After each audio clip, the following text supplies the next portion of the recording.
Hey, Explanation now rocking with your boy KOR Kal-El, the last son of planet Xbox, and you're listening to Super Podshots. Hey, man, I want to thank everybody for a great and successful weekend that we had. You know, I introduced TICGN.com, the new revamp TICGN.com, and I'm really grateful for everybody that showed up, got a chance to check it out, got a chance to look at the website itself and see exactly how it would look and how it was designed. And I'm very, very, very grateful for that. So, without you guys, man, I tell you 1,000 times over, it wouldn't be possible. It really wouldn't. So I'm really grateful for all the support that we got over at TICGN. And man, that thing has really started to take off. So I'm really excited about it. A lot of guys who don't follow me on Twitter, who don't follow us maybe on Facebook or things like that, don't know exactly what happened. So I'm just going to give a quick rundown of exactly what happened with TIC and why TIC may be possibly changing a little bit and why it's important for the community and it's important for you guys to, really, I guess you could say, give me a lot of feedback because it's going to be important. This is an important move for the channel. It's an important move for everything that's about to happen in the next couple of weeks. So, one of the things that I wanted to talk about was, the channel itself. It's known as TIC Podcast. TIC Podcast has been a staple for the Xbox community for a long time. TIC Podcast will continue to be a staple for the Xbox community for a longer time.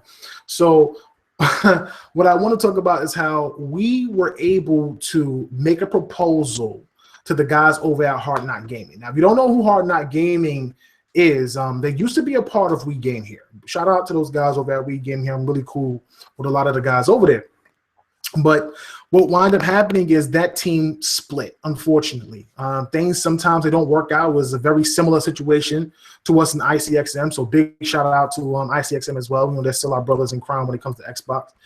But for the most part, they didn't. It didn't work out. So they went ahead and they started their own thing. TIC has been TIC for a very long time.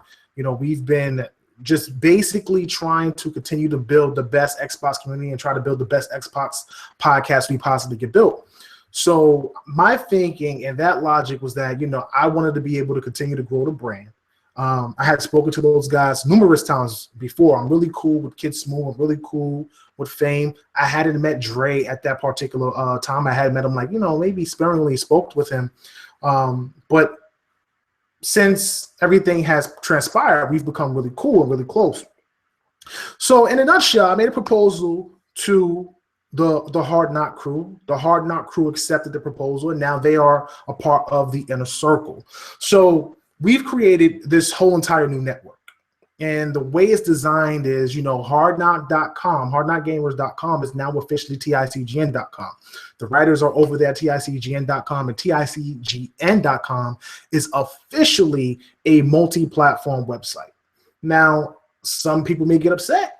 Some people, they may not get upset. But at the end of the day, what you have to understand is that when you're trying to grow something, I have to be able to reach a large enough audience. It's like any person or any game that wants to go multi-plat, you want to be able to try to reach as many people as possible. And I tried to build a great place for the Xbox community, and I think we did that for a short period of time. Unfortunately, it wasn't enough to be able to sustain the website long term. However, we're still going to continue to bring excellent, Xbox content, excellent Xbox news, and you'll be able to, have the TIC podcast channel to still continue to get that news via Twitter. So that's a great thing in itself. With that being said, we have a multi-platform site now. People can go over there and get all types of news, PC, Xbox, mobile, it doesn't matter. Whatever you're looking for, we got it, and we're going to try to present it in the best way possible. I'm currently working on forums for the community, so the community will be able to go over there, check out the forums, hang out, and we're doing a completely different take on the way forums are designed. So it's not going to be a typical Xbox section here, PlayStation section here. We're doing something radical.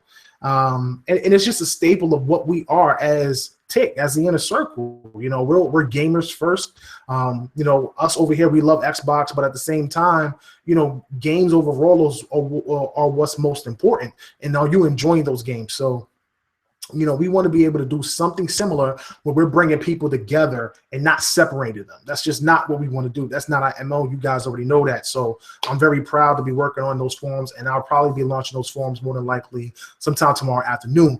You can go over to TICGN.com right now and sign up. Now, when it comes to the network, what we have done now is, because I've been able to bring in some more podcasts as well as develop our own podcast, we now have multiple podcasts happening weekly. The first podcast that we have is the Multiverse podcast. Some of you guys know Anchorman V. He had left his channel. He couldn't deal with it. It was a lot of things happening in his life at the time. So now he is now officially on the TICGN podcast channel. He has returned. He's back. We are working out something special with Anchor as an individual podcaster, but you can get all of that here on the Inner Circle network, which will be network soon if you guys want it to be that, on this channel as well.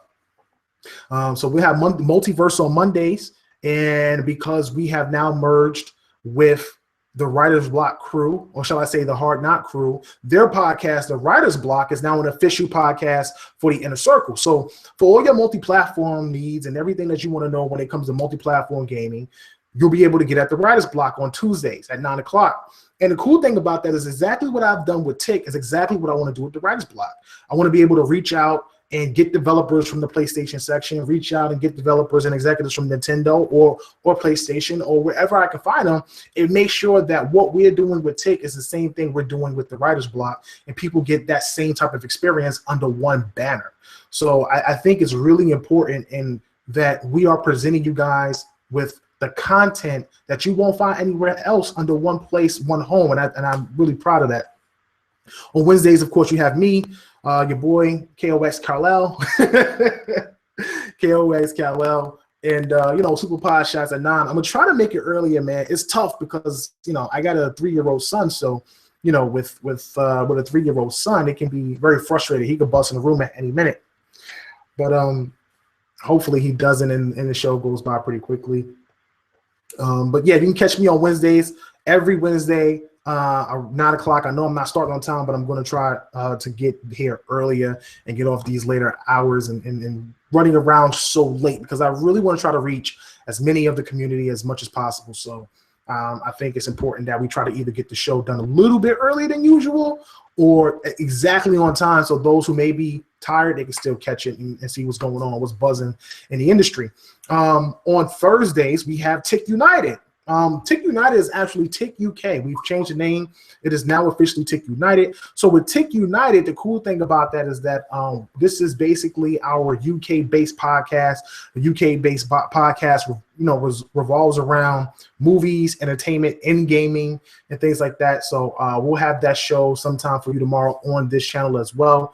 And then, of course, you have TICGN Podcast on Fridays. And if we have any interviews, you'll wind up catching those on Saturday, like this Saturday, when we're finally going to release the Nevermind interview for Flying Mullis, which is a really cool indie game, a very cool indie game. And the great thing about that indie game is just the simple fact that you can use the Kinect, and it literally checks your biometers, like your heart rate. It can see where your eyes are going, things like that. And because it does that, it basically uses that to play the game. I said this before. It's hard for me to explain. You have to listen to the show. So definitely check out the show this coming Saturday. I'll be releasing that probably like around noon. So I'm very grateful for that. I'm very excited for that and everything like that. So, that's how it is, man. That's the network. That's the network we're going to be building. We are doing something different when it comes to some of these other websites. We're going to be very, very, very and really engaged in the community. We'll be doing events. We'll be doing local events at, Microsoft stores. We'll have events in New York, Florida, Cali, the UK. We'll have on Xbox events where you can join and actually win rewards from us. We are going to be the most engaged media outlet when it comes to the community that you'll ever see. You'll ever see over any website out there, any place out there. And I pride myself on that. That is something that we plan to do, and we are very grateful for the support. So definitely, if you are a part of TICGN Podcast and you love TICGN Podcast, then definitely support us, and we will be very grateful. So now that all that is out the way, and you guys know what's going on, let's just get to what's buzzing in the industry right now.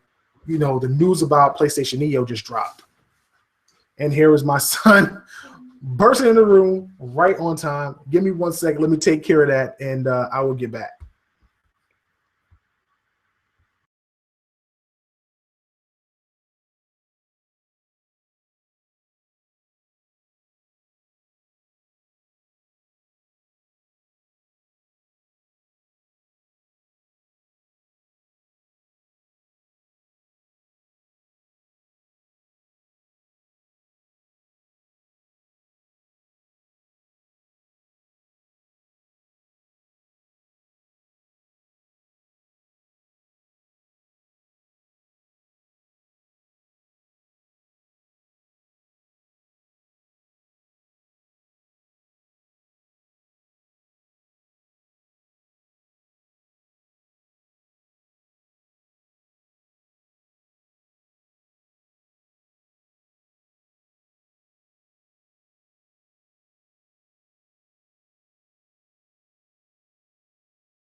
All right, guys. Sorry about that. You know, I'm back, ready to rock and roll. Hopefully, my son settled down a little bit, and we can get this thing rolling. So, look, Sony went ahead and announced the PlayStation. Well, Sony didn't announce. I'm sorry. Let me not say that. You know, there's been rumors and like speculation and things going around that the PlayStation 4K's code name is the PlayStation Neo. Now, normally I don't talk about PlayStation on this channel. You guys already know that.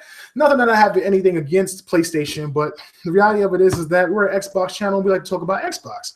So here's the crazy thing. The crazy thing is that nobody believes Microsoft has anything. They don't have anything up their sleeve. They don't have anything designed or anything like that. And the crazy thing about it is that Phil was the first person to come out to talk about all of this. So it's just amazing to me that suddenly, you know, Phil is like, people are just disregarding him. That if you know, Microsoft doesn't drop something along with the PS Neo, then they're going to be left in the dust. And I believe that if they don't, they will be. People want to try to make it seem like, no, they won't. They shouldn't do it. They shouldn't jump the gun. I just want to explain something to you. Just understand where I'm coming from for 1 second, okay? You have the Xbox One that has been plagued with all types of technical things. You know, all I'm saying Xbox, and the Xbox is moving in the background. You have the Xbox One that's been plagued with all types of technical things, you know, all generation. From Digital Foundry to, you know, NX Gamer to, you know, Game and Bolt and, you know, things like that. And then you have people out there that's always talked about how, you know, it's been such a biased media against the Xbox platform this generation. So then you turn around, if the NX drops and the PlayStation Neo drops this year, I want to reflect on how people are reacting now to how they will react when these things release, because it's going to be a completely different thing. It absolutely is going to be a completely different thing. And I don't understand how people don't understand this.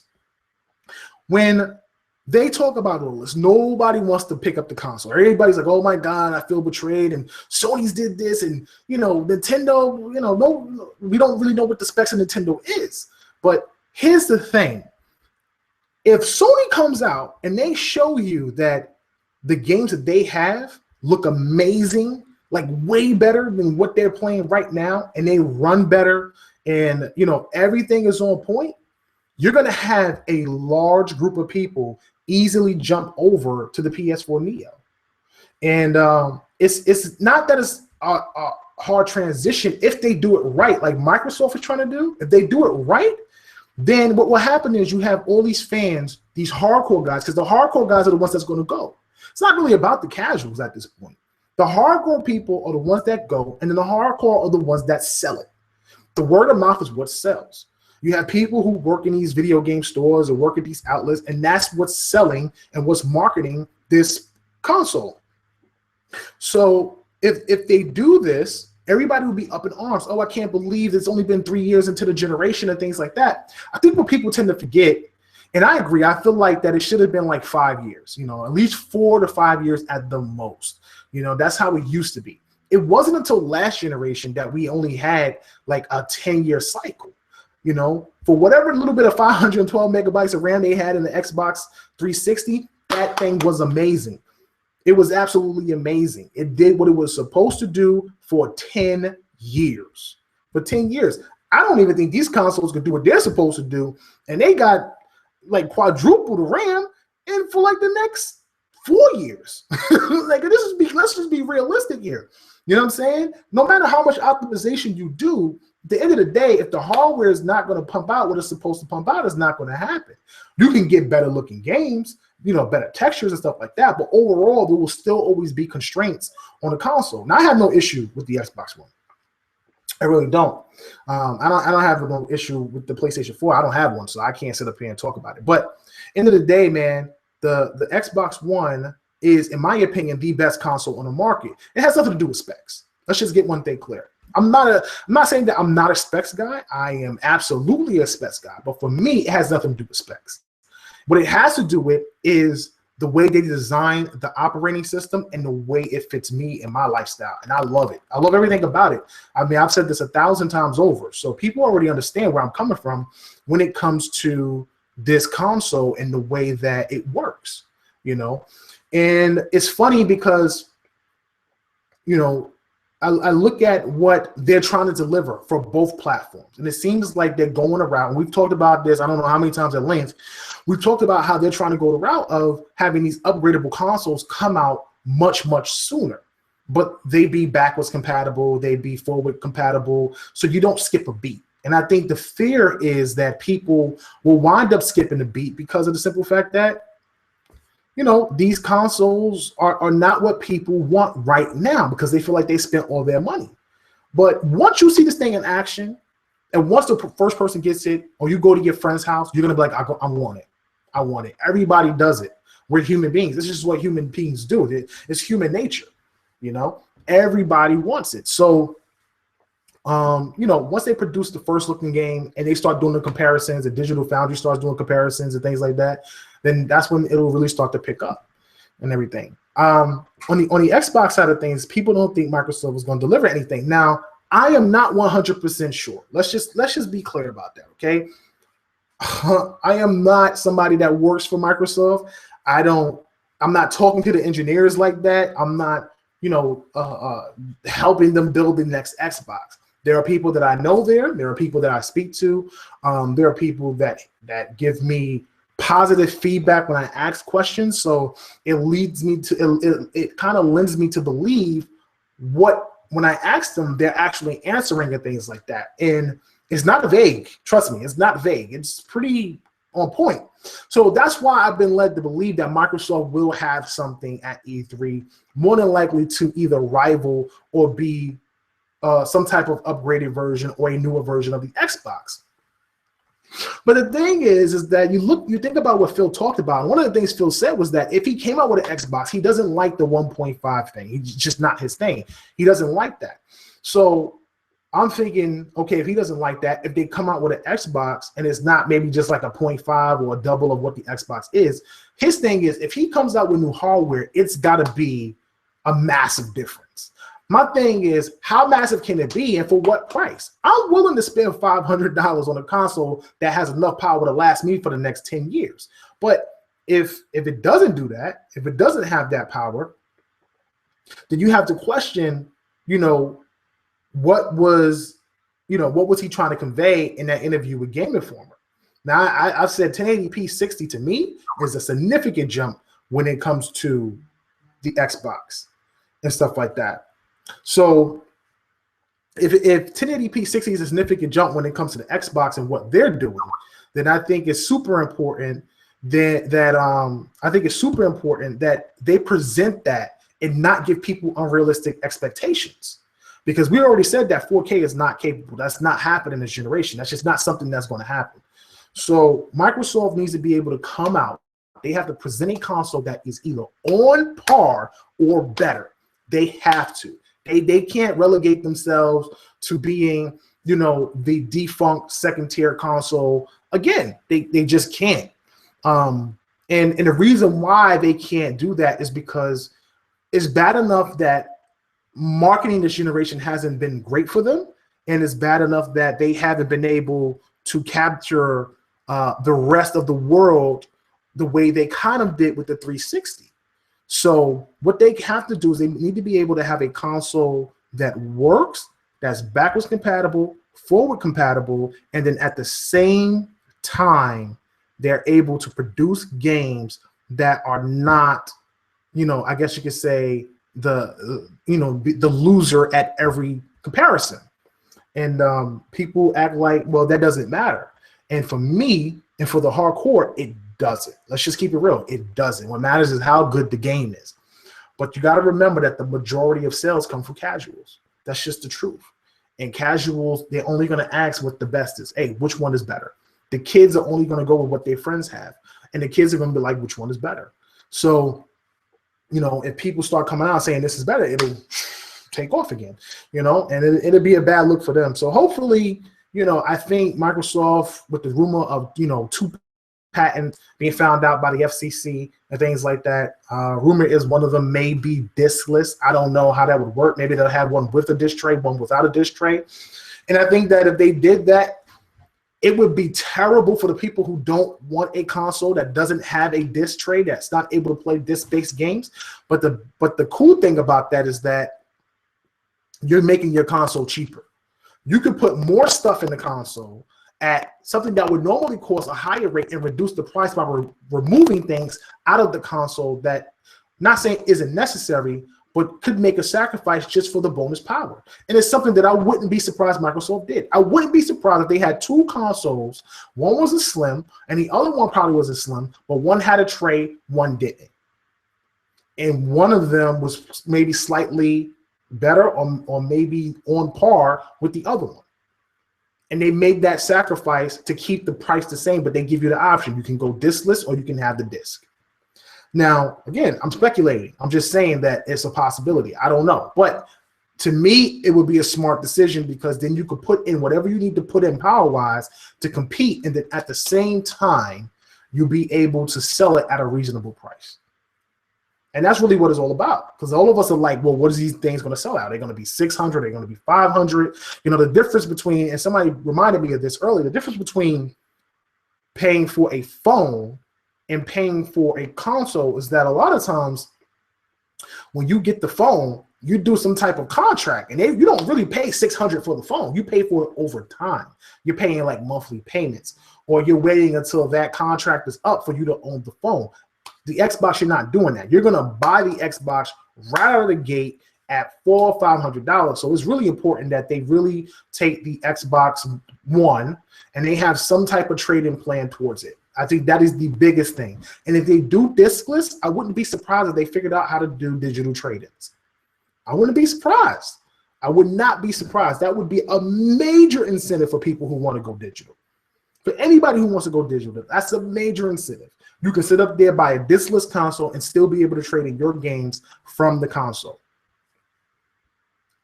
It's genius in a way. That's if you want a diskless console. And I know a lot of people out there would not mind it. A lot of people have gone digital. I have gone almost completely digital. No, I actually have gone 100% completely digital. I don't have one case in my house to this day. I don't. So, it's just crazy, man, what these consoles are doing and how they're trying to work everything out. And, I'm really looking forward to E3. I'm excited. I just got invited to the Bethesda conference, so I'm super excited about that. And I'm very grateful right now. I'm very grateful for all the support, all the people in here right now, checking out the show and supporting us and checking out the website, things like that. Really grateful for the new team. Grateful for Dre, Jerry and David and stuff like that, and all the writers who have joined the inner circle and made us a bigger brand and more than likely a better success long term. So we have a lot of goals, a lot of things that we have planned and lined up. So I'm definitely looking forward to that. So, Fable Legends obviously has recently shut down. And it's crazy because, I thought that maybe they would hold on to the game, maybe they would release it. I'm not a big fan of Fable Legends. I played it. It wasn't something that I got into initially. I thought it was a really good game. Don't get me wrong. I got bored with it. And there's no disrespect to the Fable team. It's not the Lionhead team. I think that they made a beautiful game. I would love for Microsoft to keep that engine. But I wonder, who do they get to make the next Fable? Who do they get to make? And do you keep the same Fable, or do you reboot the whole entire franchise? That is a question I thought about all day yesterday. As an RPG fan, one of the things that I say is that Microsoft needs more RPGs, whether it's Western, whether it's Japanese RPGs, they need more of them and stuff like that. They've done well diversifying their lineup. They really have. A lot of people still talk about how their lineup isn't diversified, but I'm like, I don't think you have an Xbox One, because if you did, you would clearly know that they do have a very diverse lineup, of AAAs, and a really solid diverse lineup of indie titles.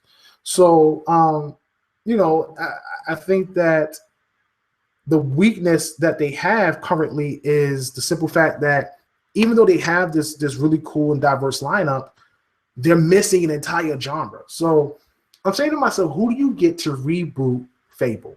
A lot of people say Rare. I think Rare, great company. I think they have the ability to do it, but I just really want Rare to concentrate on Sea of Thieves. Everything about Sea of Thieves looks impressive. Everything about it looks great. So I'm really excited about it. And I've spoken at length with a few people over there. I can't wait to get Craig on the show. I can't wait to get Ken back on the show to talk about a few things. But those things look really exciting. And, what they're trying to present and how they're trying to do it is really going to blow people's minds. I'm telling you, it's going to be like Destiny with pirates. And I don't mean Destiny in a bad way. I mean Destiny in a way where it's like you guys are in one world as a group, but the whole world is yours in a way. You may interact with other people, but overall, when you go to a certain location, that island is yours. It's meant for you. So, we'll see what happens with that. Give me a sec. As you can see, Sun's back in here. I'll be back and finish up.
So what I was saying was that, with Fable Legends, I'm trying to figure out who do they get to replace Lionhead. Now, there's a possibility you might still have some guys over at Lionhead that, still work somewhere within the company. Phil could announce some new studios at E3. I don't know how likely that is. What's the point in announcing a new studio when you just close down one? Think about that. So my thing is that who do they get? Do they get an outside source? Because it seems like this generation, that's what these companies have been doing. Like, seriously, let's just think about this for 1 second. Both Nintendo, Sony, and Microsoft, well, not Nintendo. Let me not say Nintendo, because Nintendo is like completely first party at this point. But both Sony and Microsoft have outsourced a lot of exclusive games from third-party companies. They've licensed them. They own the rights to them. They own the publishing to them. But the games were not developed by first-party studios. I don't even understand what's happening this generation in comparison to last generation. The cost of maybe the development of games have skyrocketed so much that it's just got too overly expensive. And outsourcing may be a cheaper way of doing things than doing it internal, which in my opinion doesn't make sense. But to me, I don't understand why they haven't gone to the grassroots of building studios anymore. Whatever happened to building your studios and, working with a particular, a game or a particular franchise? I think is more prevalent and more important than ever that Microsoft makes their studios do more than one franchise. I can't stress that enough. I really believe that. I really believe it's super important that they allow the 343, the coalition. Look, you already got Forza doing their thing at Forza Horizon, so that's worked out. Because I love me some Forza Horizon. I'm gonna tell you that right now. That's completely worked out. But you need to have the coalition. You need to have some of these smaller indie studios that they have, not indie, but some of the small studios that they own and things like that to create these games. And it's cool that you have people like Platinum and Remedy and what is the team? Oh my God, Armature Studios with Kenjay making Recore and stuff like that. And it's cool. And it's cool that they own those games. I really think it's awesome. I'm glad that they're diversing the library in that way as well. I'm not trying to complain, but I think long term, what happens if they come out with the next Xbox or whatever, and then we want a sequel to Scalebound, but guess what? Hideki is so upset with Microsoft, he doesn't want to work on the game no more. Then what happens? The game's in limbo. You don't get a Scalebound 2, and then what happens with, the next Recore game, if you want another Recore game and Kenjay gets upset, we don't know what can happen or what can transpire. But if you own the game and you own the studio that's developing it, you can always go ahead and pursue what you want because you still own the team and you still have all the assets. I don't even know if they even have the assets for some of those games. Remedy was so Quantum Break was such a polarizing game that when it came across the board, the reviews were so high and so low, you have to question or not whether Microsoft will even pursue a second game. Because right now, my understanding is that the game sold 200,000 copies in a week. It's 200,000 copies in a week. And, that's not terrible, but I was expecting a lot more than that. Like, I absolutely, like, the hype for this game for the last 3 years, I was expecting mind-boggling numbers. But and it reminds me at the same time, I don't even know if Microsoft will attempt to try to, attempt to release their reviews early before the release of the game or close to the release of the game. It was a fiasco for Quantum Break. And that was overconfidence in the production and the value in building Quantum Break. Because they themselves thought the game was so good that it could do no wrong. And I think that the reviews hurt the sales of that game. It really did. And also the simple fact that the PC version is just horrible. It was a horrible port. So, it didn't work out the way, maybe they was expecting to. And yes, it did. It was the #1 game that week, but let's just be real. Let's keep it honest. It went up against Dirt Rally. It was multi-platform, but it was Dirt Rally. It's like, come on, like, seriously. So, I'm thinking about who they can get. And really, I can't think of many studios. It would have been great if they would have had like the studio that made oh man, what is that game? I can't think of the game right now. I lost it. But the guys, Kurt Schilling's old studio. I forget the name of their studio, but they had this really cool, this really cool RPG that reminded me a little bit of Fable. And look, they would have been a nice little studio to create it. I think if they're able to work with Bethesda and maybe reboot the franchise and change some of the artwork just a little, that would be a really cool company to redo it. You can always work with Obsidian, their company that could do it. Maybe BioWare even. I don't know. BioWare style is completely different from what you would get with a typical Lionhead Studio game. Maybe they reach out to Square because you have an action RPG in the same fame, not at the same speed as what they're doing over there. And I think it would be cool to see a Japanese-built Fable, but it would be different. It's Fable. Fable is so European in a way. It just has that European feel, that style, the voice acting and stuff. So, Japanese wouldn't work. I'm just trying to figure out, they still own the franchise. The franchise is not dead. What do they do with the franchise? Who do they get to rebuild Fable in a way that we want? The right way, the way they've been promising us for all these years, this innovative, good evil system and choices and consequences really make impactful things and stuff. So I don't know, man. I thought about this at length. You guys can leave your comments in the comment section. I don't know what they're going to do, but hopefully they're able to figure it out. They can find a good studio to replace Lionhead to go ahead and rebuild Fable and bring that franchise back, because right now that's a franchise that they need. Like if they haven't had a friend, they need Fable at this point. I mean, we've already had Halos. We got Halo Wars coming out at the end of the year. We have Gears finally making its return. You're probably gonna have another Forza. Recore is a new game that they got dropping. You have Crackdown in the summer. Guys are playing the Gears beta now. You have the Firefight beta as well. But that Fable is a staple. That Fable is a staple, and they need that franchise. People don't want to acknowledge it. They think it's a bad franchise. It's not. Fable 1 was really good, probably the best one of the bunch. Fable 2, I love Fable 2. I thought Fable 2 was excellent. Fable 3, not so much. Fable 3 was incredibly short, didn't live up to my expectations, and I hated the end. I mean, the consequences of your actions were so dramatic. It was like, it wasn't even like you built up something through the course of the game and, those things kind of built up towards the end and then you got to see the fruits of your labor. No, it was like you made decisions at the end of the game. And this is a spoiler if you haven't played the game, but you made decisions at the end of the game. And those decisions in that one instant is like either really, really good, like on the one side, or really, really devastating on the other side. And it's just weird. I was just like, I don't know.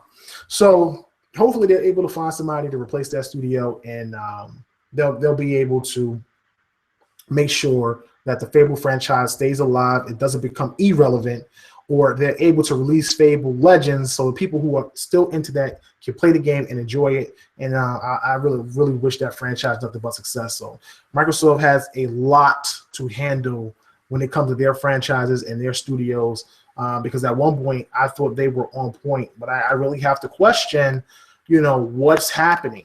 I have to question it. Let's just be honest here. You have to really look at, if they don't announce some new games and some new studios at E3, I mean, there's great hardware is great.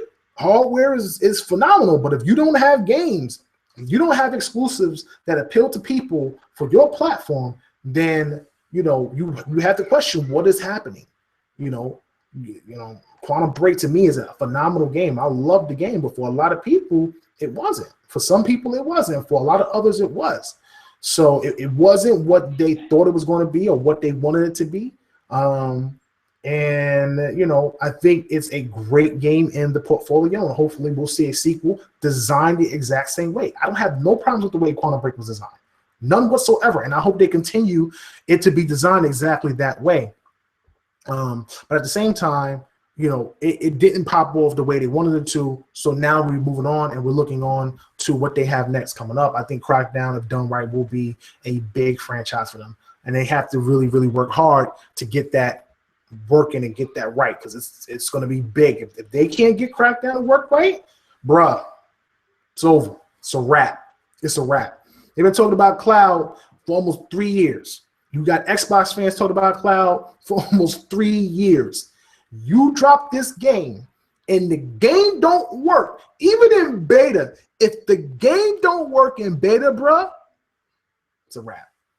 It's a wrap. It's a PR nightmare. It will be a PR disaster. Think about how people are going ham on Gears of War right now, even after being told that it's in alpha. It's in alpha. And people are ripping it apart. Could you imagine being told that Crackdown is in alpha and the Cloud don't live up to what it's supposed to? Whew. Hey, bro, you won't get a podcast from me for about 2 weeks until the beta is over. You won't even hear from me. I'll just be like, hey, I'm gonna dodge this one. I'm out of it, man. I can't be seen on this one. It would be a disaster. It really would. And I would feel terrible. I would feel terrible that it didn't live up to its potential. So I'm really glad they're keeping it under wraps. I think that what they're going to show this summer will excite people. And if it works, you revolutionize the game. You change the game. You can't tell me Microsoft has not been taking risk this generation. That is one thing that they've been doing. And in a way, it's been successful. You look at Killer Instinct, that has been absolutely successful. It is, in my opinion, the best fighting game next to Mortal Kombat 10 this generation. The best net code, no lag. You have crossplay now with Windows 10, 6 million unique users, whatever that word means. And, the game has just been a success. It has. Now they're introducing characters from other games and features. The game's been a success. So, it's really important that Microsoft continues to take risks and to continue to invest in technology and continue to invest in what they want with their franchises, but they really need to make sure it works. That's why I'm kind of glad that they're doing the Gears beta so early, because allowing that to be played out and then allowing that to be played later on makes a lot of sense, because if it works now, when the game drops and they add those extra assets for the graphics and everybody's out here feeling stupid, and when everybody's out here feeling stupid, then you're just going to be looking dumb, because you was like, the game looked terrible, but now the game looks good and the net code is on point. The multiplayer is on point, and that's what it's all about. You can't never judge a book by its cover. You got to wait till its release. So, and it's 6 months out. It's 6 months out. So they have plenty of time to do what they have to do on an older build of Gears. And I actually got my code. I haven't played it yet, but I'm definitely going to probably try it out tomorrow and get a good feel for it. So we'll see how it plays, and we'll see what happens in the future, man. But Microsoft, they got a lot on their plate. They got a lot to work with. So yeah, man, I'm gonna finish up. This is our last topic for tonight. They ended the 360's life cycle. The Xbox 360 life cycle is coming to an end. They will not be producing any more Xbox 360s. The franchises of old still exist on here, but over time, 360s. I don't think 360s will ever be scarce. I'm pretty sure you'll be able to find them, but but at some point, the Xbox 360, you won't really see them anymore. It'll be all about the Xbox One. And I just want to take a trip down memory lane and just reminisce about some of the fantastic franchises I've played and some of the games that a lot of people glossed over that might not have been, as great to some, but still was really a good franchise or a really good game that a lot of people glossed over.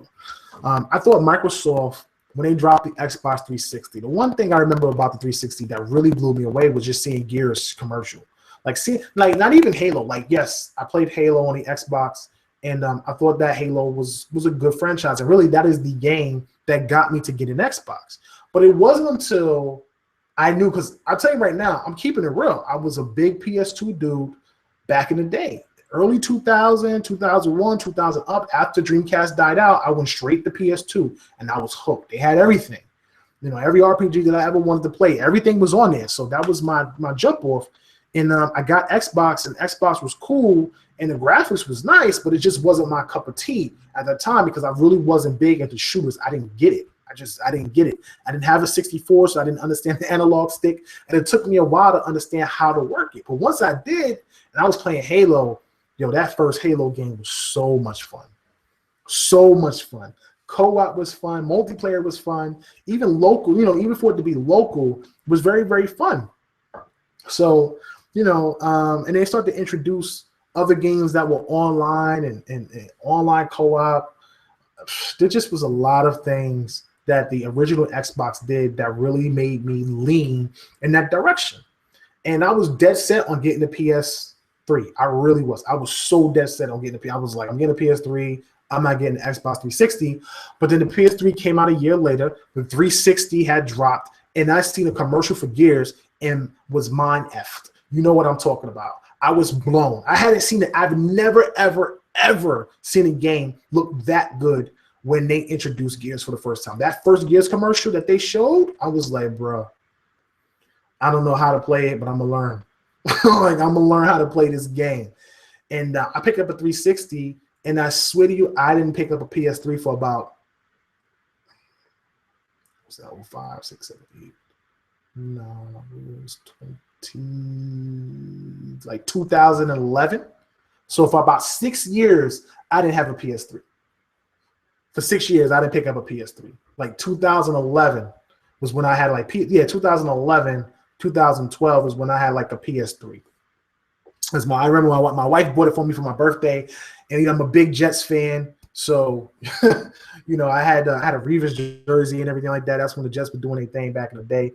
And I just was just like, man, a PS3 was great, but it was just party chat was amazing. In comparison, the social interactiveness of the 360 was so good. It was so good. And then you had avatars. You had avatars and stuff like that. They had so many really cool features. You had the movie party, which I'm still begging Mike Ybarra to bring back. There was just a lot of nights where I played Halo 3 and Gears of War, and we had all these Madden tournaments and these 2K tournaments, and it was the console that kind of defined social and being able to play without being in the same room.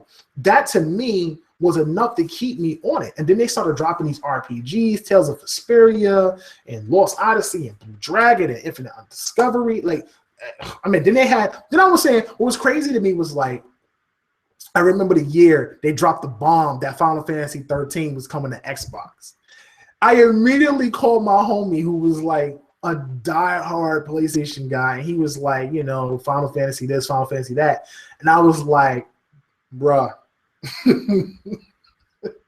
I was like, bruh, the Xbox got Final Fantasy 13. I ain't buying no PlayStation. And he was salty at that. Then, back in the day, a lot of people were salty at that.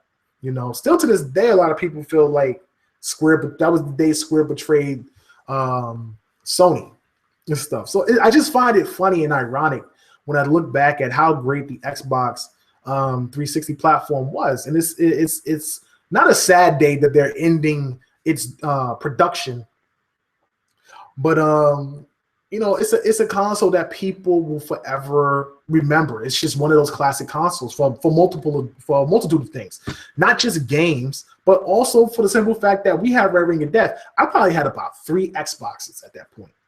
I remember the first day my Xbox Red Ring. I didn't get it. I did everything I could to get that thing to work. I done took the disc out, I cleaned it, I blew in it like it was a Nintendo. Like everything I possibly could do to get that thing to work, I was trying my best, and it wouldn't work. I called Microsoft up, they sent me another one. That one worked pretty good, and then 7 months later, that one went Red Ring. And then I was just able to swap it out with a brand new one, and it worked pretty good. But I was like, you know what? I'm gonna pick up one of these Slims before this thing conks out on me. And It never conked out, but eventually I traded it in for an Elite. And I never looked back. I thought the Elite was great. I never had a problem with the Elite console. The RAM was great. The hard drive space was a big improvement over what I got on the original 360. And and back in the day, that's when you can like pop, you can pop the memory out. It was like you would take your game, your console to GameStop, and you would hand it in. And they'd be like, no, just give us the console here. And you can take this with you. You can't even do that no more. You can't even do that no more. Everything's in the cloud, except the damn games. Everything's in the cloud except the games. So you got to re-download all of the games. You have all the licenses, but you got to re-download all of the games. At some point, I think Microsoft will probably take the next step and allow you to stream those games, or allow you to install them. But either way, whenever that point comes, I'm sure that a lot of people will use it and take advantage of it and stuff like that. So, man, the 360 was an amazing system with some amazing games on it. I had a lot of fun with the 360. I will never forget it. But I'm always about new tech. And I really like the Xbox One's OS over the 360. I really do. A lot of people like the blades. The blades were awesome back in the day. I think what the 360 had over the Xbox One currently is that the Xbox 360 had so many like custom consoles and so many custom controllers. It was just like hands down dope. You can get any console, damn it, in any color, any design for any game. It was like the console at that point, And then, another thing that I really liked about the 360 was how the themes worked. At one point, you had 3D themes. I remember being able to have a theme, and you would have your avatar standing on a corner, and you would go to like your friends list, and all their avatars as you scroll through them were standing on different corners. But it was like 3D, like. It was cool, man. Like the 360's operating system was really dope. The way they had it designed was really dope. It had a lot of cool features. Now, when I run the 360's 360 backwards compatible games on it, and I look at that menu, I'm like, damn, this looks old. I feel like I'm looking like looking at an old like movie from like 1990 or 1986 or something like that. It just looks old. You look at that 360 screen compared to what you're looking at now on the Xbox One, and it just looks old. But yeah, man, fond memories. A lot of great games on there that's still playable today. And Microsoft did good with the 360. They did really good. Minus the big $1 billion debacle with Red Ring of Death. The 360 is by far one of the best consoles of any generation. It really is. It was a really good console. And currently the Xbox One is outselling it. So that's good for them, man. It's really good for them. That is outselling its predecessor in, regardless of the negative feedback that it has gotten, a lot of people still appreciate the Xbox One and its direction. So, I think if Microsoft presents a new console or some type of new console at this upcoming E3, the way I imagine it, and I know I'm kind of jumping here, but the way I imagine it, because I'm talking about consoles, is that you would still have 360 on it. You would still have the Xbox One on there. You would probably load it up and get this exact operating system. I don't think anything would change. And the same thing with PS4. I don't think anything would change. I think that if you got the Neo and you loaded it up, it would look exactly like the PS4. It's the same console. I just think the parts are different, and hopefully they make those things work much, much better. So, look, at the end of the day, it's all about whatever Microsoft and Sony is going to present at E3. I wish them nothing but success, nothing but good luck, but I really hope Microsoft has something. They cannot show up at E3 without a console. People are like, they don't have to. They have to.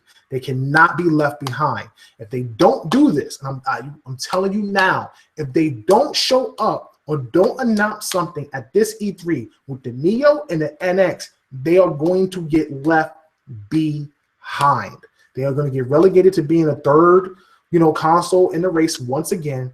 And be honest with you, if they really want to, regain some of what they lost from the last generation, it's going to be super important that they get out to a good head start with this upcoming upgradable console or whatever they're presenting. Because if Sony comes out and whatever the specs that they're showing is right, and everything is 1080p locked, and they got 4K streaming, and the games are running better, and the settings are on ultra, and everything looks crazy, and the NX comes out and it's running really good, and it's got its innovative designs, and the Xbox One is just still the Xbox One. You know, even if they do whatever type of anniversary update they're doing, which I think honestly is probably going to be a part of that upgrade, that Xbox console upgrade. I think it's going to be a part of that. But if they don't do that and they just do the anniversary thing, man, I'm telling you, could you imagine a Digital Foundry type of situation where they're showing this is how the game looks on the NX, this is how the game looks on the PS4, how the game looks on the PS Neo, and how the game looks on the Xbox One? It would be, I don't think it would be a good look for them. Even if you love the console, and I love the console, you know, even I would be like, as a tech person, as a person who loves new technology, I would probably buy the PS4 Neo, you know, and I probably plan to get the NX. I definitely want to see what both they look like first before I make a decision, but I'm getting one of those consoles. I am. And that's just the truth. Now, I would prefer to spend my money on another Xbox, but we'll see what happens. So, but that's it for our show, man. I really appreciate everybody stopping in and checking out the show. I wanted to do the show live and visible today.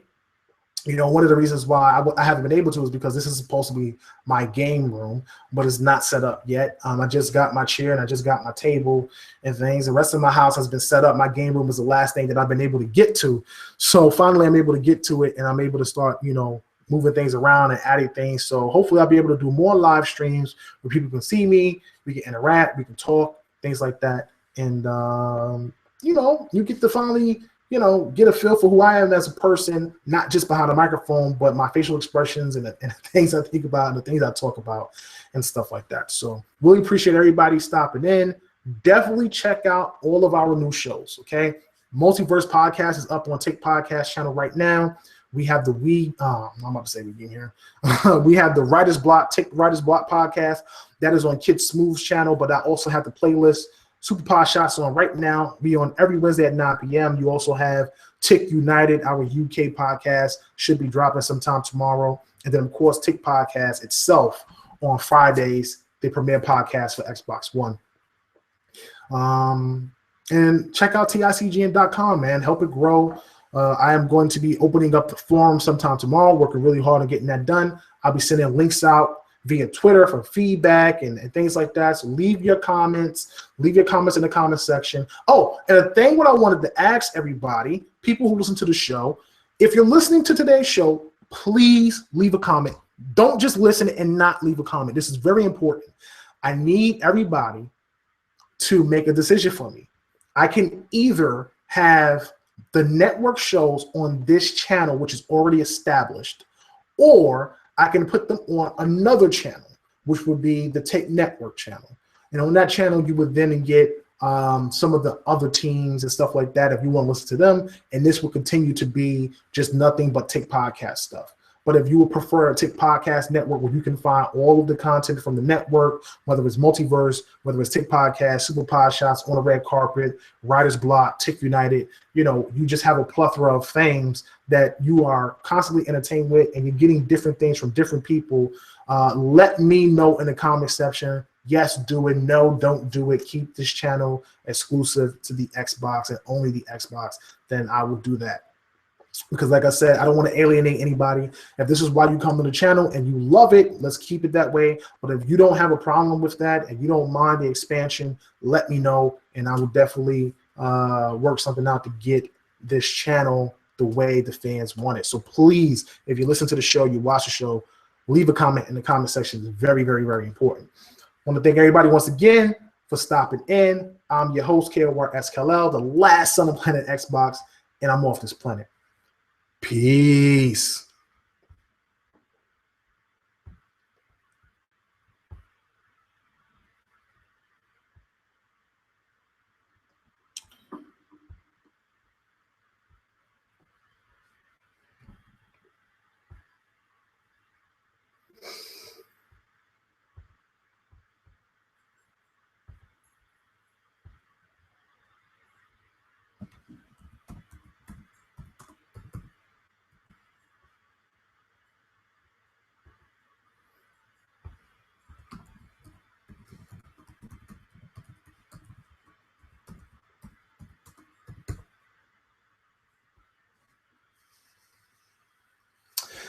All right, team. So you know how it is. It's the after party.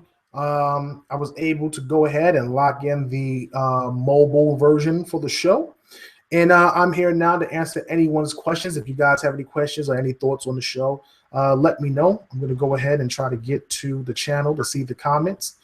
And let's get started. So if you have any questions, go ahead and leave a question. I'll try to answer it to the best of my ability. If not, we will end the show early, and I will see you guys next week. Now, just to clear some things real quick, I am not going to be on the Multiverse podcast.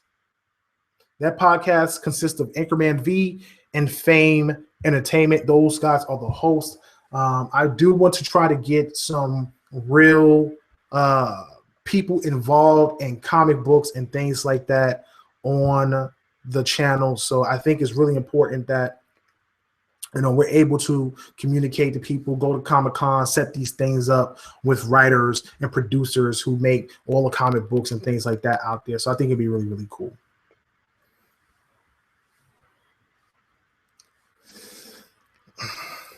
Let's see here. Let's go through a few comments, and maybe we can recap and catch a few things. Let's see.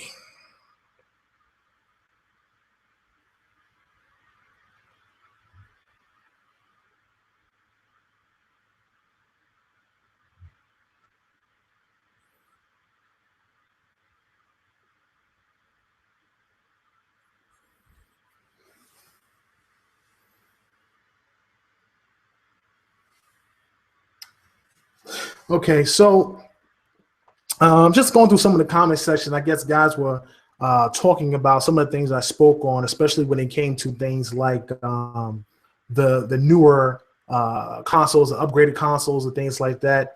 Direct said, Phil said that they will talk about gaming on Windows, Xbox One, and beyond over the next few weeks and months. My thing about that is that I really would hope that they don't. I really would hope that they don't. And I said this before on another show. I hope that they don't do that, just for the simple fact that they should just keep everything close to the chest. Keep it a secret like they've been doing, and drop a bomb if they have one. If they have a bomb, they need to drop it, and it needs to be a silent and deadly one. Could you imagine if Microsoft came out at E3 and you have the NX doing certain things and you have the Neo doing certain things, and they come out and they just take a hit like a mofo. They're just like, hey, this is what we're going to do. This is what we're going to drop. And boom. And the console was just like OP. Could you imagine if the console was like that OP? You open it up and it has, the Xbox, the original Xbox stores on there, the 360 stores on there, the Xbox One stores on there. You got, triple the power or whatever, 2.5 or whatever the power. Double the RAM, just like some crazy astronomical things. Of course, I'm not saying this is going to happen. I'm just talking. Could you imagine that? What would happen? The repercussions of that? And then they just say, hey, we're going to sell this for like 500 without Connect, or like 400 without Connect. Man, that would be crazy. But I think that they should do that. That is not something they should let go from the chest. That's how they got caught the first time. They got caught the first time because Sony found out that they had 8 gigabytes of RAM in their console, and originally the PS3 had 4, and they went ahead and they upgraded to 4. Microsoft was going to go with GDDR5 to start, but it was too expensive at the time, and they didn't, and they came up with that alternative. And then Sony grabbed it right around. Excuse me. Sony grabbed it right around when the prices dropped and it was cheap. And that's, they got caught out there and stuff like that. So, Microsoft, I think with this new console, if they come out with one, they have an opportunity to fix mistakes and put themselves in pole position. They really do. A fresh start in a new type of way where they're able to not be at a disadvantage the entire generation. And though I don't think they're at a disadvantage when it comes to the games or what they're doing and what they're trying to produce for the community and their gamers. But spec-wise, everybody understands that, the Xbox One is a capable machine. The PlayStation 4 is just a little bit more capable. And that's just the reality of it. And if you are denying that, then you're a fanboy and you're playing yourself. And you shouldn't be. Let's just keep it real. Keep it real with yourself. Keep it real with me. I keep it real with you. So let's see here. Oh, man. Sorry, blocking the camera. Apologies. I'm over here scrolling through some of the comments. Oh, man. Courtney Spence says, Lynn, I think 8 teraflop console would be good in I guess you meant to say the UWP. It says a UMP. The UWP will help, but they need more games from Japan and China. And I can't stress enough about Japanese and Eastern games. You know, the issue Microsoft has is that they just don't have a good reputation over there. They just don't. And what Microsoft should do to combat that is just figure out a way to make more Western RPGs, like more exclusive Western RPGs. They don't have to have every Japanese game. They just don't. They don't. Like, for example, Sony has so many JRPGs. It is a Japanese RPG lover's dream. It really is, even over Nintendo. You know, I question even myself when I say, do I really want to get into Nintendo when they have so many games that I would love to play? But at the same time, you know, Japanese RPGs are very time consuming. They can be. And I'm the type of person that grinds. I'm the type of guy that spends, 2 days in one area leveling up 5 levels above that area before I move on to the next area. That's just how I am. Every time I get to a boss, I want to be so OP that I just crush him. That's just my character. That's my style. That's what I do. I don't want to have any challenge. I just want to be an OP character in the game. So that's what I try to do. But at the end of the day, though, what has to happen is that Microsoft should figure out a way that they can produce Western RPGs in the same form that Sony may get them, but they're exclusive to the Xbox One. I think that would be the smart thing to do. And, you have a game that's similar to Mass Effect. You have a game that's similar to Witcher. You have a game that's similar to Fallout. Like, these games are exclusively on the Xbox One platform. They all can have different names. They all could be different in style and story, but you can only get them on the Xbox One. I think that would be genius. Those games sell extremely well on the Xbox.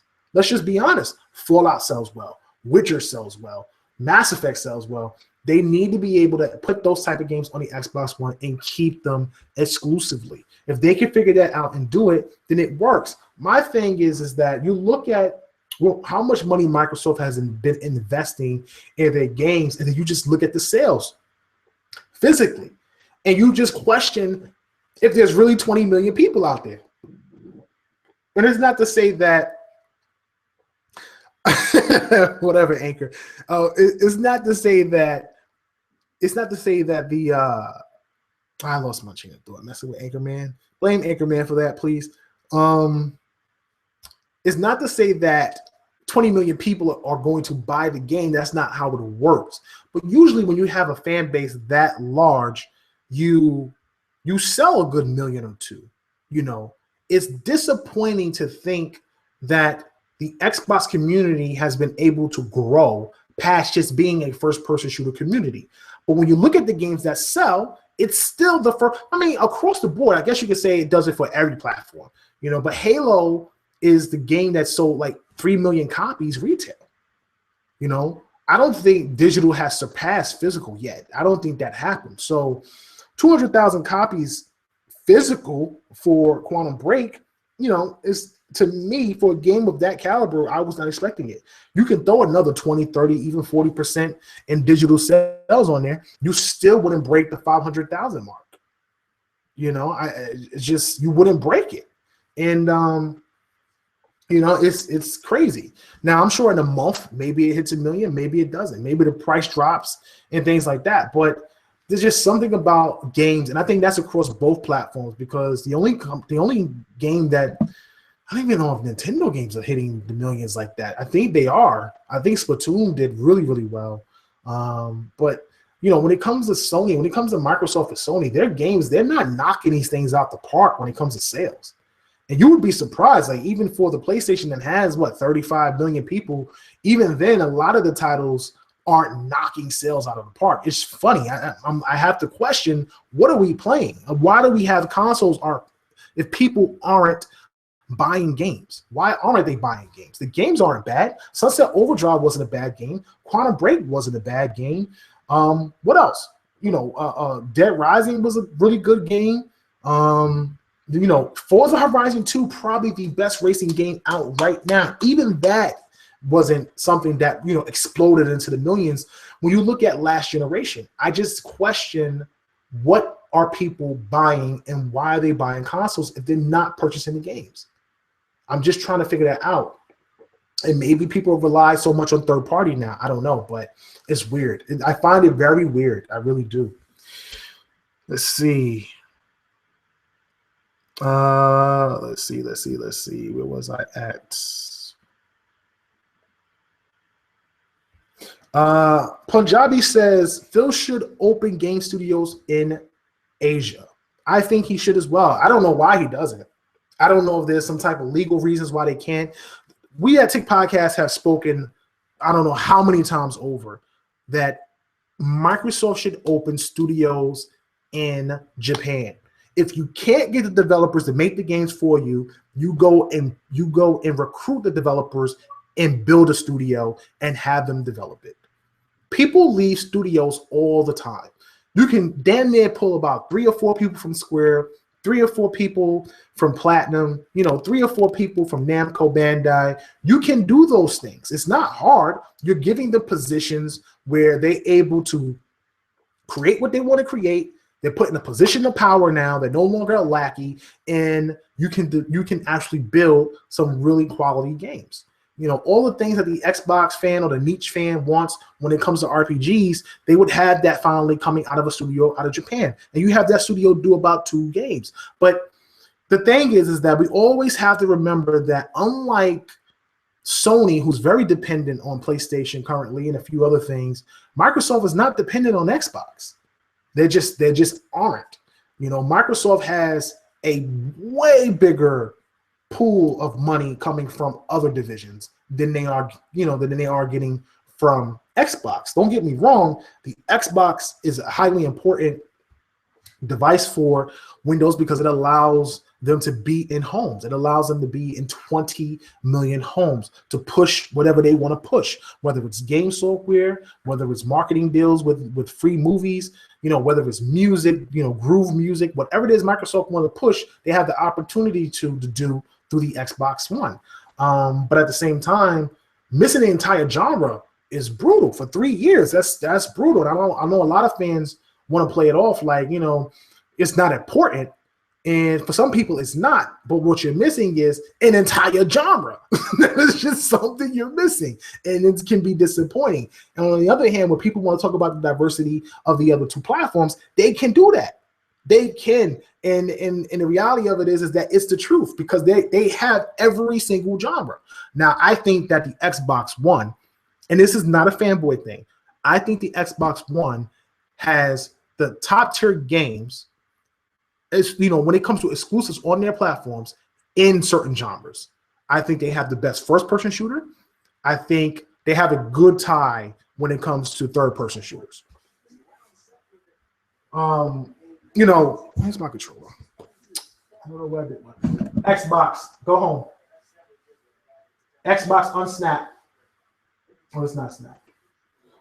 Xbox mute.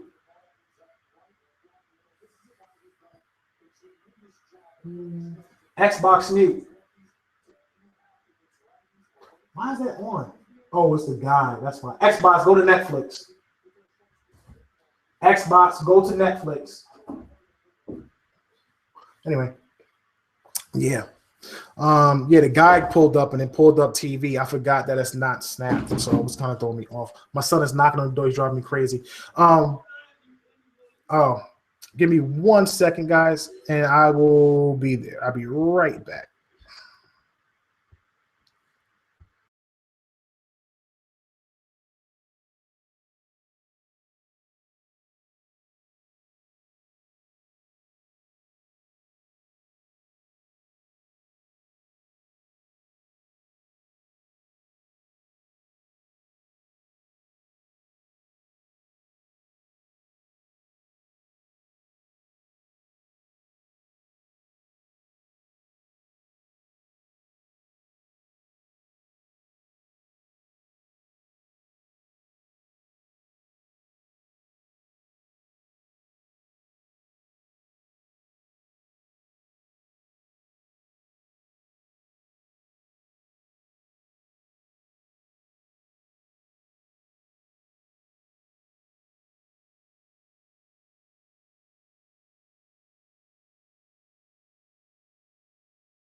So, finishing up. Thanks, guys, for hanging out. That was the wife. She was having pains. The baby. She's getting big, so it can be pretty hectic at times. It can be pretty hectic at times. So let's finish up some of these questions, and we will be back next week with another episode. So, let's see here. Shadowblade asks, do you think they reveal ReCore gameplay this year at E3? Absolutely. They have no choice. It's either E3 or Gamescom. The game is supposed to be coming out at the end of the year. So if the game is supposed to be coming out at the end of the year, and a lot of people said, what do they have coming out this holiday season? You have Halo Wars, which is a possibility they may drop in November. But I think ReCore also could be something that they drop in November because Gears of War was pushed up. Gears of War was supposed to be a holiday release, and they pushed it up to fall. Clearly, if anybody's been playing the game, it looks like it's running pretty smooth. Just graphics aside, it looks like the game is running pretty smooth. Not laggy, no real bug type issues, no glitchy, and that's even in the alpha. So it looks like they're ahead of the ball game. The only thing is, whether or not there's going to be a good story and whether or not they'll even focus on it and that it makes sense. So I think that them pushing that up to fall, which is early October release, leaves the back end of October open and November open. And you're not going to get a game release in like December. You're just not going to get it because they want to hit that Black Friday mark. That's where everybody's buying games. Selling games after Black Friday, you can probably, obviously there's going to be a ton of sales. You have Christmas right around the corner, but mostly Black Friday is that week. That is the week. So, they're gonna try to launch all their games before Black Friday, and it's rare that you get a AAA title after that. Sometimes you do in December, but it's very rare. And it's not really much to look forward to around December, late December and January because everything's released. So I think that they show ReCore either at E3, they show gameplay. I've said this before, if guys don't know what ReCore is or what it's like. It is a game where you play a girl in a wasteland. You're like the only human left. Human beings are very scarce and the world is run by machines. And that they take a lot of the gameplay elements from both Zelda and Metroid. And if you can imagine what those games are like, they have those Metroidvania maps where it's like you have a black map and you're just walking around different corridors and things, and you're opening things, and some things are locked and you can't get in, but you can always come back to it when you look at the map, like, hey, that section is still dark. I got to get to that area. But what's really cool is that, they have the ability they have dynamic weather, dynamic sandstorms, which can change the map on the fly. So 1 minute you could be walking and looking at the map. The next day the whole map is covered again, and where you went before just may not be the same. It's supposed to be a AAA title. I don't know. We'll see. But I hope that, at the end of the day, that the game does what it's supposed to do and people are enjoying a new game from the creator of Mega Man Kenji Ifune and Armature Studios, who are the creators of the GameCube version of Metroid Prime. So we'll see how that works out. I think they got some potential. I'm looking forward to the game. I'm excited about it. It's one of my most anticipated now that Scalebound's been pushed into 2017, and we'll see where they go from there. I keep covering the camera with my hand. I'm doing a poor job at this. You can tell I am not used to recording with the camera on. Let's see. Oh, man.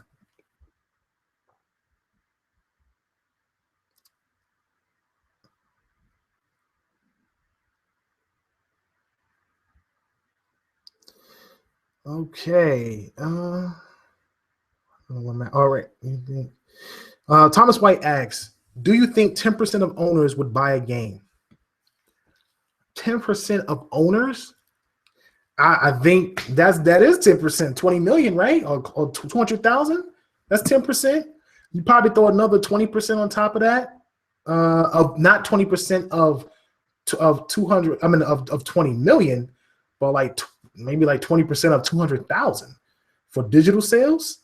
I don't know, man. I don't know. It's alarming. It is. It really is alarming. I don't remember a generation where you would have games so hype.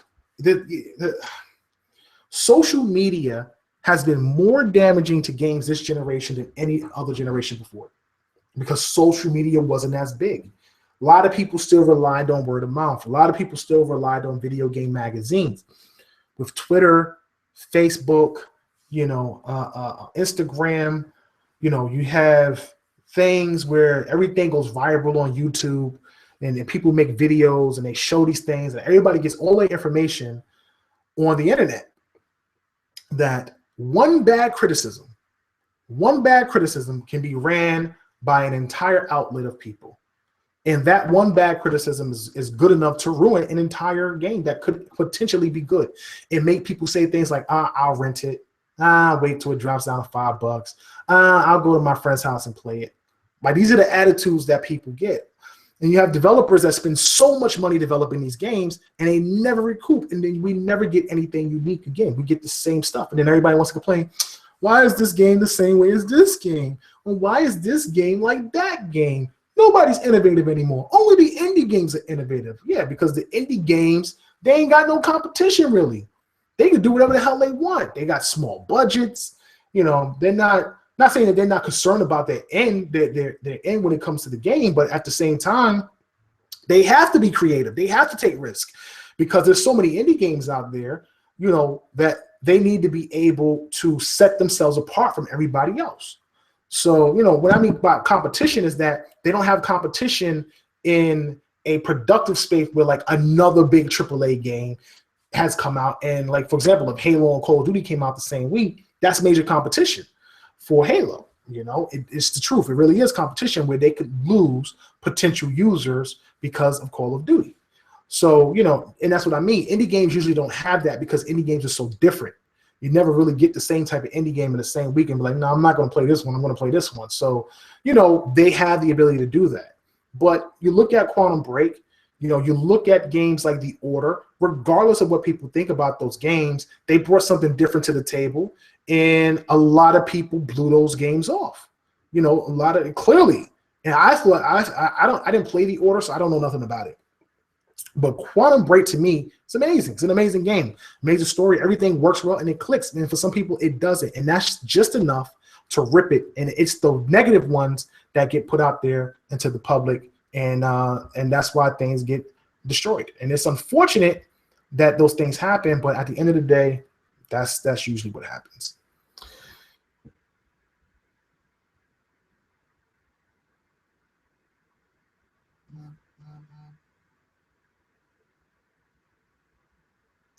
Gunstar Hero says he thinks the big problem with games is being that it only, for $60, you only get 10 hours worth of gameplay. I spoke about this on, I believe I was on Weapon Wheel podcast. A shout out to BG and the crew over there. I talked about this before, and I said that what people don't understand about video game development is that a video game is made well before it's written. Most video games. As a person who writes and has investigated how to become a writer for video games, how to be someone that creates the story for video games, the game is always made first. Then you have to look at the game and what they put out there and create a story based on what they have given you. This is why a lot of times games come out and they'll be bad, because you get the first game and the story doesn't make no sense, or there's some type of loophole or some type of gap, because they're trying to coincide with what they're seeing on screen and stuff like that, or what type of game that they've been presented with. And you have to be able to create that. Games like Final Fantasy, which mainly revolve around story, have this giant world, a story built through it, and then the game is kind of built throughout that, which in my opinion makes a lot of sense. But then you think about how long it takes for a Final Fantasy game to come out. You got to think about the budget. You got to think about the time. You got to think about the deadlines. A lot of things that play a lot of factors into those things. So, it's unfortunate that games are expensive. The production values are really high. Everybody's trying to wow you with graphics and amazing cutscenes and amazing visuals, that we're losing the substance and the essence of a lot of games. You know what game was really great last year? Shadow of Mordor. Shadow of Mordor had this open world type dynamic a new a new innovative way of having like a revenge factor in a power factor when killing enemies, and that made the game so fun and so enjoyable to play, as well as being able to find little things throughout the map to build your character up and make this crazy dope character. And the game graphically wasn't even that impressive. It was good, but it wasn't mind-boggling. It wasn't like blowing anything away. But that game wound up becoming a sleeper hit because the game had a quality that most games don't have, and it brought something unique to the table. That game is worth $60. That's what you invest your money in. A game like Halo, though people didn't like the single player, is a game you invest $60 in, because think about all of the free maps you've been getting. Think about all the things that they've been giving you in multiplayer, and that multiplayer is actually one of the best multiplayers of any Halo franchise. Now, the campaign, I didn't like the direction they went with the campaign. I liked the campaign. I liked the direction they went, but I did like the campaign.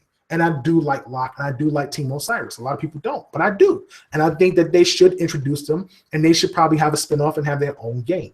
But, you know, that's what 343 is probably going to do anyway, because that's what they produce is Halo. So I wouldn't be surprised if they come out with a Halo bounty hunter game. Like, I really wouldn't be surprised if, like, you send 4 Spartans to go hunt down different criminal aliens throughout the universe or something like that. Like, seriously, that's just what Microsoft does. You know, welcome to Halo Raider or some crap like that. You know, we'll see what happens, but crazy.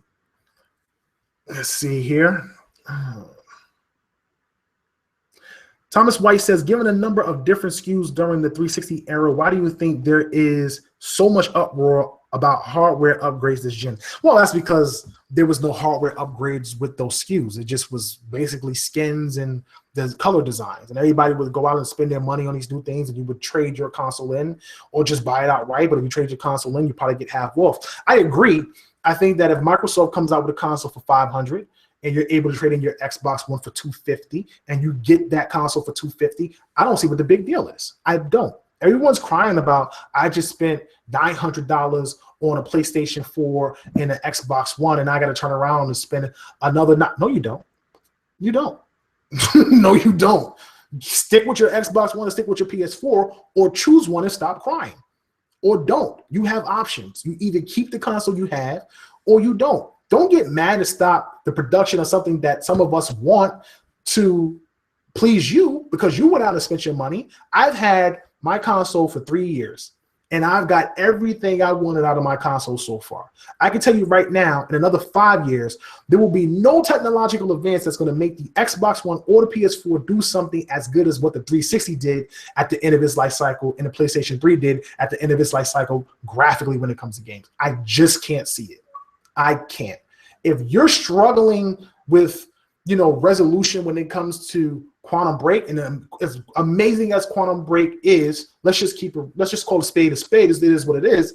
If you're struggling there, could you imagine in the next 3 or 4 years if they wanted to keep the consoles going for like 7 or 8 years, how you would be struggling at the end of the generation?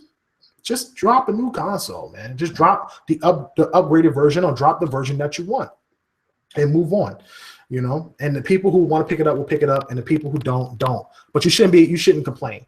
You pick it up and you move on, or you don't. You know, they're giving you the option to if you want to, and I'm pretty sure there will be a ton of deals around that time. I remember trading in my 360 and getting twice the value for it when I wanted to get an Xbox One. As a matter of fact, I traded both my PS3 and my Xbox 360 in just to get an Xbox One, and I damn sure don't regret it. Let's see.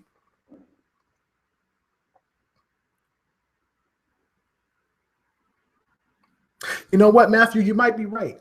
Pulling back first-party support for their games allows them to not take risks and put the risk on somebody else. And it might be more expensive. It might be less expensive to do marketing and promotion, which could possibly be cheaper than actual production. And for those of you who don't understand what I'm talking about, Matthew Darag, I believe, says, I think both Sony and Microsoft are pulling back support for first-party studios. It looks like they make more money doing second-party type deals with less risk. I would not be surprised. It kind of makes sense. it kind of makes sense. You know, I'm sure they're giving a budget, and the developers have to make something with that budget. And if they don't, if they need more money, maybe they'll add more money. But I think at the end of the day, there's just less risk involved, and there's less people you have to pay. You have to pay employees, and you have to pay the studio bills, and you have to pay for all of the tech that they're using. If you don't have to worry about that because another studio has to pay that, and all you have to do is pay for production, it's money in your pocket. It's cheap. It's being cheap. It really is being cheap. But hey, I get it. I wouldn't be surprised. I tell you that much. Punjabi says Xbox One was at 20 million in December, so it's more like 24 million now. Bro, I'll be honest with you, I would not believe that. I would not believe that. Hey, I'm with you, but I wouldn't believe that. Until you get some real numbers, you know. I'd be honest with you, I wouldn't be surprised if maybe it's a little bit more than 20 million, because you can't believe. What's the company? What's the studio? VG Charts. You can't believe VG Charts, man. VG Charts be so off, bro. It's like they're looking at. It's almost like they're looking at the sales with a crooked eye. They don't even know what they're looking at. Like, nobody believed them. Let's see here.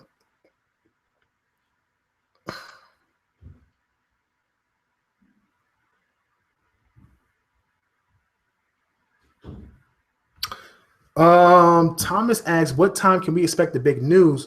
I spoke about some of the news earlier in the show.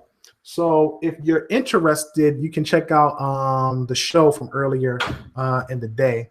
But yeah, you know, I spoke about that. TICGN podcast will forever be an Xbox podcast, but now we have an Xbox. We have a podcast network, and TICGN has gone multi-platform, which, by the way, has done wonderfully since doing so. And I'm very grateful for all the support and all the people there who care about gaming and not the fanboy nonsense. Let's see here. Punjabi says that Microsoft should get the marketing rights for Titanfall 2. They absolutely should. If they allow Sony to get that, that will be a complete travesty. And I think that it is something that they just do not want to happen. What is happening with you? You should be in the bed. Go in the bed, please. Let's see. Let's try to finish up here. Okay, and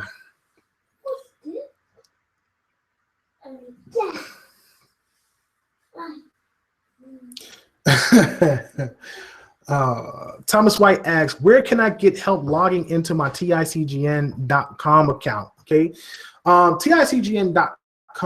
You want to look on the right-hand side of the menu. If you can't reset your password, what you can do then is you can email admin@TICGN or info@TICGN. It'll come to me personally or one of the other admins, and we'll be able to go ahead and try to reset that password for you, and then we'll email you a new password so that way you'll be able to access it. One of the things I want to do, though, when it comes to the forums, and I would love for everybody to come in, is one of the approaches that we're doing, which is very radical, is that we're not going to present you with an Xbox section or a PlayStation section. We're going to present you with a genre section. And in that section, you will get the top games of that particular genre. So, for example, we'll have first person. And in first person, you will go in and you would find the top stickies would be the top games for each platform.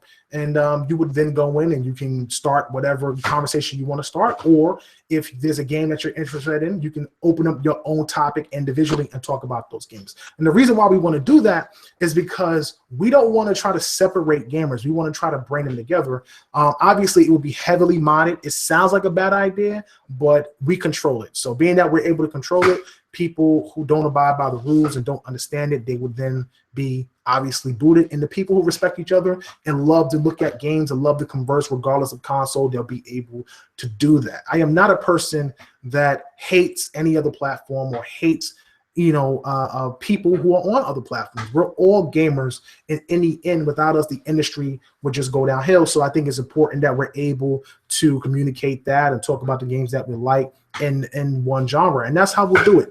We'll have different genres. Each genre will have a sticky for the top games in that genre, where you can go in, or the newest games in that genre, where you can go in and you can talk about it, and you can share your thoughts with PlayStation fans or Xbox fans or whatever, and then you have your own individual topic. If you want to make one particularly for Xbox or one particularly for PlayStation, you can do that as well.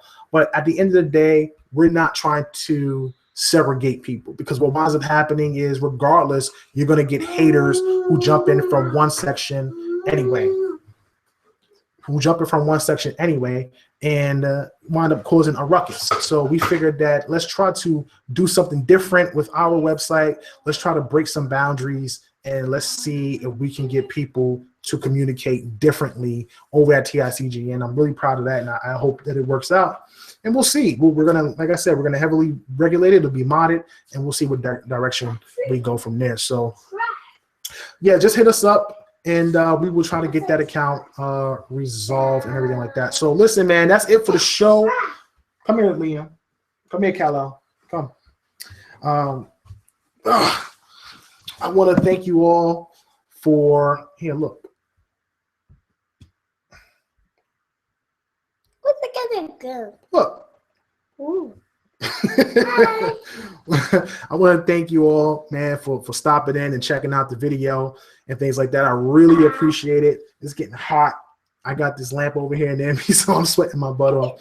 This is Kal-El. That is his actual name. His name is Liam, and his middle name is Kal-El, so that's where I get my name from. And I'm a big Superman fan. You already know that. So we will be back next week, Wednesday at 9 p.m. I'm going to try to make it sharper.